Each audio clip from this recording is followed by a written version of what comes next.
오늘 아침에 하나님께서 우리에게 들려주시기를 원하시는 생명에 기중하고 복된 말씀은 구약성경 예레미야 29장 1절로부터 14절의 말씀입니다. 저와 함께 한 절씩 교독하시도록 하겠습니다. 제가 29장 1절을 먼저 읽겠습니다.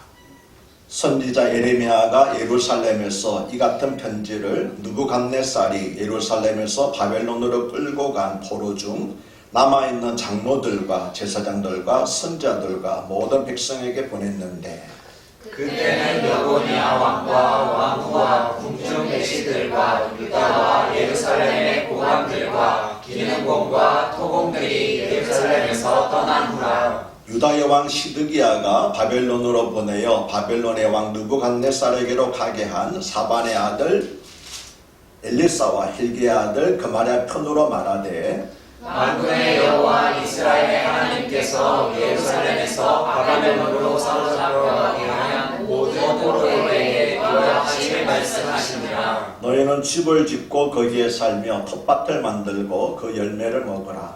아내를 맞이하여 자녀를 낳으며 너희 아들이 아내를 맞이하며 너희 딸이 남편을 맞아 그들로 자녀를 낳게 하여 너희가 거기에서 번성하고 줄어들지 아니하게 하라. 너희는 내가 사로잡혀가게 한 그 성읍의 평안을 구하고 그를 위하여 여호와께 기도하라. 이는 그 성읍이 평안함으로 너희도 평안할 것이니라. 만군의 여호와 이스라엘의 하나님께서 이와 같이 말하노라. 너희 중에 있는 선지자들에게와 점쟁이에게 미혹되지 말며 너희가 꾼 꿈도 꾸고 믿지 말라. 내가 그들을 보내지 아니하였어도 그들이 내 이름으로 거짓을 예언함이라. 여호와의 말씀이니라. 여호와께서 이와 같이 말씀하시니라. 바벨론에서 70년이 차면 내가 너희를 돌보고 나의 성한 말을 너희에게 성취하여 너희를 이곳으로 돌아오게 하리라. 여호와의 말씀이니라. 너희를 향한 나의 생각을 내가 아나니 평안이요 재앙이 아니니라. 너희에게 미래와 희망을 주는 것이니라. 너희가 내게 부르짖으며 내게 와서 기도하면 내가 너희들의 기도를 들을 것이요 너희가 온 마음으로 나를 구하며 나를 찾을 것이요 나를 만나니라. 이것은 여호와의 말씀이라. 나는 너희들을 만날 것이며 너희를 포로된 중에서 다시 돌아오게 하되 내가 쫓아보내었던 나라들과 모든 곳에서 모아 사로잡혀 떠났던 그곳으로 돌아오게 하리라. 이것은 여호와의 말씀이니라. 아멘. 지난 한 주간도 주님 안에서 평안하셨습니까? 오늘로 인터넷 예배를 두 번째 드리는데, 지난 주일에는 혹시 실수할까 염려하여서 긴장을 많이 했다면 오늘은 큰사랑교회 성도님들을 뵙지 못한 것이 마치 맷발처럼 여겨져서 안타까운 마음으로 예배를 드립니다. 다음 주일에는 교회 함께 모여 예배를 드리기를 간절히 원하지만 전염병이 내 마음대로 끝나는 것이 아니라서 그저 하나님께 간절히 기도할 따름입니다. 거듭 말씀을 드리지만 우리는 전염병이 두려워서 인터넷 영상 예배를 드리는 것이 아니라 혹시라도 하나님의 영광을 가릴 일이 생길까봐 그 때문에 영상 예배를 드리는 것입니다. 그런데 지난 수요일에 우리 교회와 같은 건물 지하에 있는 병어 식당을 갔다가 의외의 말을 들었습니다. 식당에 오는 손님들 사이에서 우리 교회가 신천지에 속한 교회라는 소문이 났다는 것입니다. 아마도 주일 예배를 드리지 않고 평일에도 교회 문을 닫아놓는 까닭에 교회가 폐쇄된 것으로 오해를 한 것 같습니다. 그래서 제가 매일 교회 출근하는데 평일에 제가 교회 있는 동안에는 교회 문을 열어두려고 그렇게 생각하고 있습니다. 그러니까 교회 문을 닫으면 평안할 줄 알았는데 그것도 또 오해거리가 될 수 있어서 제가 교회에 있는 동안에는 교회 문을 열어둬야 되겠다고 생각을 했습니다. 최근 미국의 페이스북에 코로나 바이러스는 내 생애 최고의 선물이다라고 하는 제목의 글이 실려서 화제가 되었습니다. 글을 쓴 사람은 결혼한 남자였는데 그는 코로나 바이러스가 내 생애 최고의 선물인 이유를 4가지로 들었습니다. 첫째는 아내가 어디 여행을 가고 싶어 하지 않는다는 것입니다. 둘째는 아내가 아무 쇼핑도 하지 않는다는 것입니다. 셋째는 아내가 감염을 염려해서 외식도 하지 않고 영화관에도 가지 않는다는 것입니다. 그런데 네 번째가 걸작이었습니다. 그는 이렇게 썼습니다. 가장 좋은 것은 아내가 하루 종일 입에 마스크를 쓰고 있어서 말을 하지 않는 것이다. 그래서 코로나 바이러스는 나에게 인생 최대의 축복이었다라고 적었습니다. 물론 모두가 어렵고 힘든 때라서 이렇게라도 웃고자 한 이야기일 것입니다. 그런데 오늘 그 성경 본문을 보면 하나님께서는 멀리 바벨론으로 포로가 되어 끌려간 유대 백성들을 향해서 여호와의 말씀이니라 너희를 향한 나의 생각을 내가 아나니 평안이요 재앙이 아니니라 너희에게 미래와 희망을 주는 것이니라고 말씀을 하셨습니다. 그래서 저는 오늘 설교의 제목을 평안이요 재앙이 아닙니다라고 정했습니다. 코로나19는 분명히 유례가 드문 재앙입니다. 그러나 믿음의 눈으로 보면 유다 백성들이 바벨론으로 끌려간 것이 평안이요 재앙이 아닌 것처럼 코로나19라는 전염병을 허락하신 하나님의 계획도 평안이요 재앙이 아니라고 하는 것입니다. 물론 유다 백성들에게 나라가 망하고 백성 대부분이 이역만리 타국으로 포로로 끌려간 것은 유례가 없는 대재앙이었습니다. 그래서 그들은 우리는 하나님으로부터 영원히 버림을 받았다고 원망하고 불평했습니다. 그러나 여호와 하나님께서는 그들에게 너희를 향한 나의 생각은 내가 안다라고 말씀을 하셨습니다.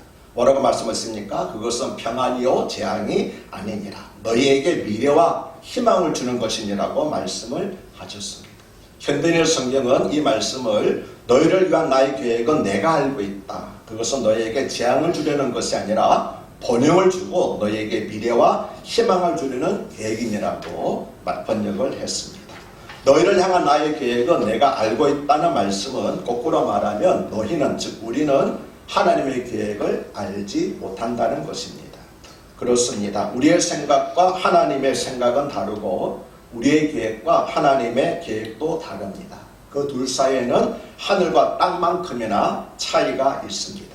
그래서 우리는 하나님의 생각과 계획을 알지 못합니다. 그것은 땅에 기어다니는 개미가 서서 걸어다니는 사람이 보는 것을 보지 못하고 또 사람의 생각과 계획을 알지 못하는 것과 같습니다.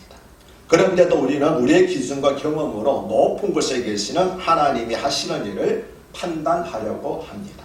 그 결과 높고 원대한 하나님의 생각과 계획을 알지 못하고 아무런 현실만 바라봄으로써 낙심하고 좌절하고 원망하고 불평하게 되는 것입니다.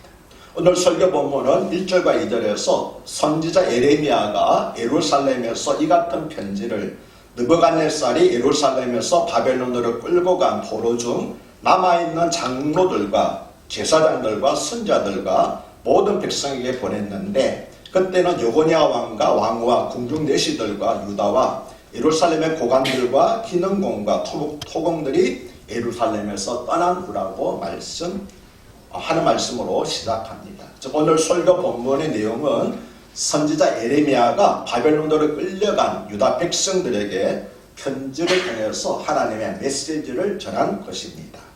에레미야는 제사장 힐기야의 아들로 요시야 왕 13년인 주전 627년부터 예루살렘이 바벨론에서 함락된 주전 580년까지 40년 동안 유다 왕국에서 선지자로 사역했습니다.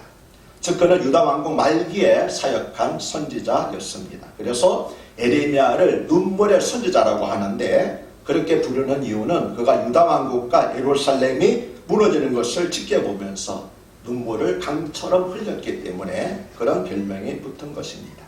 에레미야가 사역하는 동안 유다 왕국은 바벨론 왕 느부갓네살로부터 3차례 침공을 당했습니다. 그리고 바벨론 왕 느부갓네살은 유다 왕국을 침공할 때마다 많은 사람들을 포로로 끌고 갔습니다. 첫 번째는 주전 605년에 침공하여 다니엘을 비롯한 왕족들을 포로로 끌고 갔습니다. 두 번째는 주전 597년에 침공하여 여고냐 왕과 왕후와 궁중의 내시들을 포로로 끌고 갔습니다. 또 이때 용사 7,000명을 포함하여 고관들과 기능공들과 대전왕이들도 모두 끌고 갔습니다. 이것은 반란의 여지를 없애려고 한 것이었습니다. 그러니까 오늘 본문 2절에서 그때는 여고냐 왕과 왕후와 궁중 내시들과 유다와 예루살렘의 고관들과 기능공과 토공들이 예루살렘에서 떠난 후라고 한 것은 2차 포로 상황을 말한 것입니다. 세 번째는 주정 586년에 침공하여 유다 왕국의 마지막 왕인 시드기야의 두 눈을 뽑고 그리고 시드기야의 아들들을 비롯하여 유다 왕국의 핵심 인물들을 처형하였습니다. 그리고 예루살렘 성전과 왕궁을 완전히 파괴하고 성전 기물을 약탈한 후에 유다 백성들 가운데서 노인들과 비천한 자들과 장애인들만을 남겨두고 모두 바벨론으로 끌고 갔습니다. 이처럼 느부갓네살은 10년 간격으로 유다를 3번 침공하였습니다. 그런데 에레미야는 제사장이면서도 선지자였는데 어떻게 해서 2차 침공 때 제사장들과 선지자들을 다 끌고 갔는데도 불구하고 예루살렘에 남아 있을 수 있었을까요? 그 이유는 에레미야가 이집트 정책을 편 유다의 왕들에게 하나님께서 바벨론을 들어서 우리를 징계하시는 것이니까 바벨론에게 항복하는 것이 하나님의 뜻을 순종하는 것이고 우리 민족의 사는 길이라고 단언했기 때문입니다. 그래서 그 사실을 알게 된 바벨론 왕 느부갓네살이 에레미야는 포로로 끌고 가지 않고 예루살렘에 남아있도록 배려를 해준 것이었습니다. 그러면 이렇게 하여 예루살렘에 남게 된 예레미야 선지자가 포로로 끌려간 유다 백성들에게 전한 하나님의 메시지는 어떤 것이었습니까? 먼저 5절은 너희는 집을 짓고 거기에 살며 텃밭을 만들고 그 열매를 먹으라고 말씀합니다. 이렇게 말씀하신 이유는 포로로 끌려간 유다 백성들이 바벨론에서 집도 짓지 않으려고 하고 텃밭도 만들지 않으려고 했기 때문입니다. 그러면 포로로 끌려간 유다 백성들은 왜 바벨론에서 집도 짓지 않고 텃밭도 만들지 않으려고 했을까요? 그들은 곧 예루살렘으로 곧 유다로 돌아갈 것이라고 믿고 있었기 때문입니다. 6절에서 아내를 맞이하여 자녀를 낳으며 너희 아들이 아내를 맞이하며 너희 딸이 남편을 맞아 그들로 자녀를 낳게 하여 너희가 거기에서 번성하고 줄어들지 아니하게 하라고 하신 말씀도 포로로 끌려간 유다 백성들이 그곳에서 결혼도 하지 않고 자녀도 낳지 않으려고 했기 때문입니다. 왜 그랬을까요? 금방 말씀드린 것처럼 그들은 곧 고국으로 돌아갈 것이라고 생각을 했기 때문입니다. 7절에서는 너희는 내가 사로잡혀가게 한 그 성읍의 평안을 구하고 그를 위하여 여호와께 기도하라. 이는 그 성읍이 평안함으로 너희도 평안할 것이냐라고 말씀하셨는데 이렇게 말씀하신 이유도 포로로 끌려간 유다 백성들이 바벨론이 멸망하기만을 바라면서 기도했기 때문입니다. 왜 그렇습니까? 바벨론이 멸망하면 다시 고국으로 돌아가게 될 것이라고 믿었기 때문입니다. 그러나 하나님께서는 바벨론이 너희를 사로잡아간 것이 아니라 내가 너희를 사로잡혀 가게 하셨다고 분명히 말씀을 하셨습니다. 왜 그렇게 하셨습니까? 유다 백성들의 우상 숭배와 만연한 죄악 때문이었습니다. 그러므로 바벨론은 하나님께서 징계의 수단으로 사용하신 도구였던 것입니다. 그런데 이 7절 말씀 가운데서 중요한 것은 너희는 너희가 머물고 있는 그곳 성읍이 평안하도록 기도하라 하고 말씀을 하시고 그리고 그 성읍 너희가 그 성읍이 평안하면은 너희도 평안할 거라고 말씀을 하고 있습니다. 여기서 우리는 중요한 한 가지 사실을 발견하게 되는데 우리 성도들이 기도할 때에 우리 기도로 말미암아 우리가 머무는 곳이 평안하게 된다는 것입니다.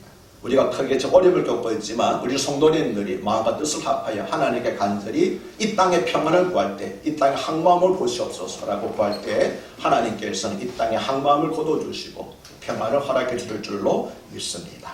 그러면 포로로 끌려간 유다 백성들은 어떻게 해서 이렇게 잘못된 믿음을 가졌을까요? 8절과 9절은 만군의 여호와 이스라엘 하나님께서 이와 같이 말하노라. 너희 중에 있는 선지자들에게와 점쟁이에게 미혹되지 말며 너희가 꾼 꿈도 거짓 듣고 믿지 말라. 내가 그들을 보내지 아니하였어도 그들이 내 이름으로 거짓을 예언함이라. 여호와의 말씀이니라고 유다 백성들이 잘못된 믿음을 가지게 된 이유를 말씀하셨습니다. 즉 유다 백성들은 거짓 선지자들과 점쟁이들에게 미혹된 것이었습니다. 또 하나님의 말씀보다 자신의 꿈을 더 믿었습니다. 하지만 대부분의 꿈은 자신이 평소 바라던 것이 꿈을 통해서 지연되는 것입니다. 그래서 대부분의 꿈은 하나님의 계시가 아니라 그저 꿈일 뿐입니다. 그런데 거짓 선지자들은 유다 왕국이 멸망하기 전에도 백성들에게 잘못된 확신을 주었던 자들입니다. 예레미야 선지자가 하나님의 심판을 경고하면서 유다 백성들에게 회개하라고 외칠 때 거짓 선자들은 우리에게는 성전이 있으니 결코 멸망하지 않는다라고 하면서 바벨론에게 항복하라고 하는 에레미야는 적과 내통하는 자이므로 그의 말을 믿지 말라, 듣지 말라고 하였습니다. 그러면서 에레미야가 외친 회개와 심판의 메시지 대신에 평안하다, 평안하다는 말로 백성들을 미혹하고 영적으로 잠들게 했던 것입니다. 그런데 거짓 선자들은 유다 백성들과 함께 바벨론으로 끌려간 후에도 자신의 잘못을 인정하거나 회개하지 않고 2년이 지나면 고국으로 돌아가게 될 것이라는 거짓말로 다시 백성들을 미혹했습니다. 마치 양심이 화인을 맞은 신천지 집단 우두머리들의 끝없는 거짓말을 보는 것 같지 않습니까? 그러면 포로로 끌려간 유다 백성들은 누구의 말에 귀를 기울였을까요? 그들은 에레미야 선지자가 예언한 대로 포로로 끌려왔습니다. 그러면 당연히 에레미야의 말을 들어야 하지 않겠습니까? 그러나 한번 미혹의 영에 빠진 유다 백성들은 여전히 2년만 지나면 돌아가게 될 것이라고 하는 거짓 선자들과 전쟁이들의 말에 더 귀를 기울였습니다. 이제 신천지의 거짓당과 사악함이 만천하에 드러났습니다. 하지만 신천지에 빠진 사람들은 여전히 신천지에서 헤어나지 못하고 있습니다. 이것이 바로 미혹의 영의 두려움입니다. 한번 미혹의 영에 빠져버리면 똑똑한 사람도 마치 마법에 걸린 것처럼 이성적인 판단력을 잃게 되기 때문입니다. 그래서 하나님께서는 10절에서 여호와께서 이와 같이 말씀하시니라. 바벨론에서 70년에 차면 내가 너희를 돌보고 나의 선한 말을 너에게 성취하여 너희를 이곳으로 돌아오게 하리라고 분명히 말씀하셨습니다. 물론 이 말씀은 70년 후에 돌아온다는 약속이지만 다른 한편으로는 70년이 되기 전에는 결코 돌아가지 못한다고 분명하게 못을 박으신 것이었습니다. 유다 백성들이 거짓 선자들이 말한 것처럼 2년 만에 돌아올 것 같으면 하나님께서 그들을 바벨론으로 끌려가게 하시지도 않았습니다. 온갖 우상들을 섬기면서 철저하게 범죄한 유다 백성들이 자신들의 잘못을 회개하고 전심으로 하나님께 돌아오기에 2년은 너무나 짧은 기간이었기 때문입니다. 오래 찌든 때가 어떻게 한 부분에 헹군다고 깨끗이 씻겨지겠습니까? 그래서 13절에서 하나님께서 너희가 온 마음으로 나를 구하면 나를 찾을 것이요 나를 만나리라고 말씀하셨는데 온 마음으로 하나님을 구하게 될 때까지, 다시 말하면 마음과 뜻과 정성을 다해서 주 나의 하나님만을 사랑하게 될 때까지 그들은 70년이라는 세월을 더 기다려야 했던 것입니다. 이것은 출애굽한 이스라엘 백성이 노예 근성을 버리고 하나님의 강한 군대로 바뀌어질 때까지 40년 동안 광야에서 훈련과 연단을 받아야만 했던 것과 같습니다. 이처럼 우리 옛사람은 예수님을 믿고 세례를 받았다고 해서 하루아침에 새 사람으로 탈바꿈하는 것이 아닙니다. 우리도 출애굽한 이스라엘 백성과 바벨론으로 끌려간 유다 백성들처럼 오랜 시간 훈련과 연단을 받으면서 새 사람으로 되어가는 것입니다. 그러면 지금 우리는 어떻습니까? 우리는 지금 온 마음으로 하나님을 구하고 있습니다. 마음과 뜻과 정성을 다하여 주 나의 하나님만을 사랑하고 그 말씀에 따르고 있습니까? 만약 그렇지 않다면 온 마음으로 하나님을 구하게 될 때까지 나는 과연 몇 년을 더 기다려야 할까요? 그런데 11절에서 하나님께서는 여호와의 말씀이니라 너희를 향한 나의 생각을 내가 아나니 평안이요 재앙이 아니니라 너희에게 미래와 희망을 주는 것이니라고 말씀하셨습니다. 포로로 끌려간 유다 백성들은 그들이 재앙을 당하였다고 생각했습니다. 그리고 우리에게는 이제 미래가 없다고 생각하고 좌절했습니다. 그러나 하나님께서는 그렇지 않다고 말씀하셨습니다. 너희가 포로로 끌려간 것은 평안이 아니고 재앙이라고 말씀을 하셨습니다. 그리고 너희가 포로로 끌려감으로써 도리어 너희의 미래에 희망이 있다고 말씀을 하셨습니다. 유다 백성들이 바벨론으로 끌려간 것이 왜 평안이요 재앙이 아닙니까? 그 이유는 유다 백성들은 바벨론으로 끌려간 후에야 비로소 하나님께 부르짖어 기도하고 온 마음으로 하나님을 구하게 되었기 때문입니다. 12절과 13절은 너희가 내게 부르짖으며 내게 와서 기도하면 내가 너희의 기도를 들을 것이요 너희가 온 마음으로 나를 구하면 나를 찾을 것이요 나를 만나리라고 말씀하십니다. 이 말씀은 유다 백성들이 나라가 망하여 포로로 끌려가기 전에는 하나님께 불을 지져 기도한 일도 없고 온 마음으로 하나님을 구하지도 않았다는 사실을 말씀하고 있습니다. 실제로 유다 백성들은 바벨론의 침공을 당했을 때 하나님께 기도하여 도움을 구하려고 하지 않고 이집트에 도움을 구했습니다. 그래서 하나님께서는 이사야서 31장 1절에서 도움을 구하러 애굽으로 내려가는 자들은 화 있을진저 그들은 말을 의지하며 병거의 많음과 마병의 심히 강함을 의지하고 이스라엘의 거룩하신 이를 앙무하지 아니하며 여호와를 구하지 아니하나니라고 경고하셨고, 또 이사야서 31장 3절에서는 애굽은 사람이요 신이 아니며 그들의 말들은 육체요 영이 아니라 여호와께서 그의 손을 펴시면 돕는 자도 넘어지며 도움을 받는 자도 엎드러져서 다 함께 멸망하리라고 경고하셨습니다.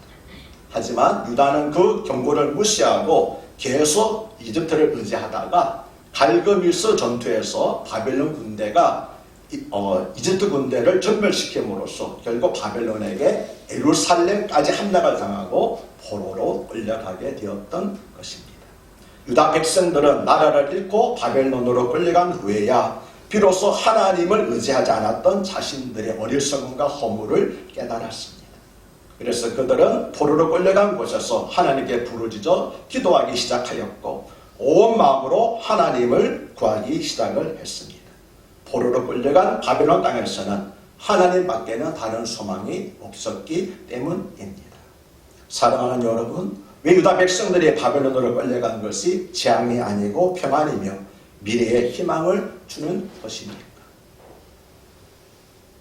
그들은 바벨론으로 끌려감으로써 그곳에서 다시 하나님께 기도하게 되었고 하나님께서는 그들의 기도에 다시 응답해 주셨기 때문입니다.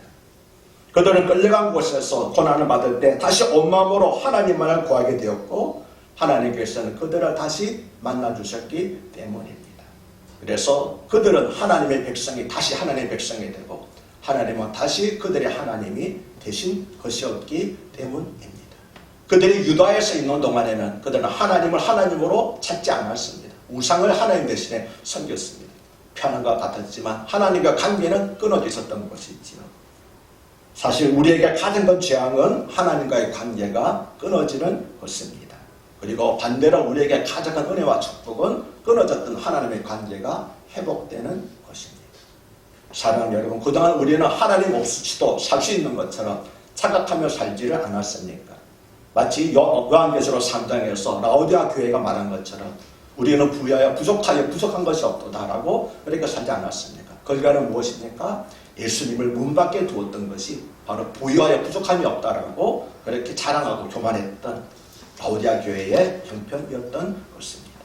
오늘 설교 본문의 마지막 구절의 14절은 이것은 여호와의 말씀이니라 나는 너희들을 만날 것이며 너희를 포로된 중에서 다시 돌아오게 하되 내가 쫓아내었던 나라들과 모든 곳에서 모아 사로잡힌 떠났던 그곳으로 돌아오게 하리라. 이것은 여호와의 말씀이니라고 말씀합니다. 14절에는 이것은 여호와의 말씀이라는 말씀이 문장의 앞뒤에서 반복되고 있습니다. 이것은 반드시 성취될 하나님의 약속이라는 것입니다. 어떤 약속입니까? 다시 하나님께서 그들을 만나 주시겠다는 약속입니다. 그들이 어디에 가 있든지 설령 땅끝에 가 있다 할지라도 하나님께서는 포로된 중에서 반드시 다시 그들을 모아서 축복의 땅으로 돌아오게 하시겠다는 약속입니다. 누구에게 이 약속을 하셨습니까? 물론 1차적으로는 유다 백성들에게 이 약속을 하셨습니다. 그러나 이 말씀은 동시에 하나님께 부르짖으며 기도하고 온 마음으로 하나님을 찾는 모든 하나님의 백성들에게 주신 약속이기도 한 것입니다. 할렐루야.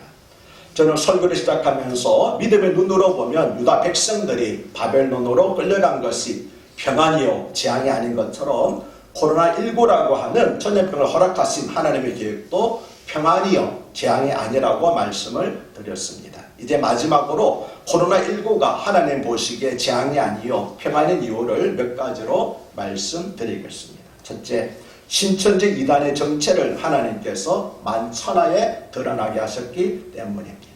사회 곳곳에 신천지의 마수가 뻗치지 않는 곳이 없다는 사실은 우리에게 새로운 경각심을 갖게 했습니다. 둘째, 한국교회가 스스로의 허물과 잘못을 깨달아 회개하고 반성하게 되었기 때문입니다. 그동안 한국교회는 복음과 신앙의 본질을 분명하게 가르치지 못하고 형식적인 종교생활이 신앙의 본질인 것처럼 잘못 가르쳐 왔습니다. 그런데 물론 잘못되고 거짓된 교리이지만 신천지가 오직 성경을 가르침으로써 영적으로 갈급한 수많은 기성신자들을 끊어모았다는 사실은 한국의 목회자들에게 이번에 큰 도전과 경각심을 갖게 하였습니다. 셋째, 교회에서 드리는 각종 예배와 성경 공부와 성도의 교제가 우리에게 얼마나 귀하고 복된 것이었는가를 새삼스럽게 깨닫게 해주셨기 때문입니다. 많은 분들이 우리가 교회에서 예배드리고 그리고 기도하고 함께 모여서 식사교제하는 것들이 소중한지 몰랐는데 그것이 중단될 때 마치 우리가 공개 소정을 모르고 살았던 것처럼 얼마나 귀중한 것이었고 하나님 은혜였는가를 새삼스럽게 깨닫게 되었다고 그렇게 고백하는 말씀들을 많이 들었습니다. 그러므로 신천지를 비롯한 이단에 빠졌던 사람들이 돌아오게 되고 한국교회가 복음과 신앙의 본질을 회복하게 되고 그리스도인들이 교회에서 예배와 교제에도 힘을 쏟게 된다면 코로나19는 정령 재앙이 아니라 하나님께서 우리에게 주신 평안이며 축복의 계기가 되는 줄로 믿습니다. 다 함께 기도하겠습니다.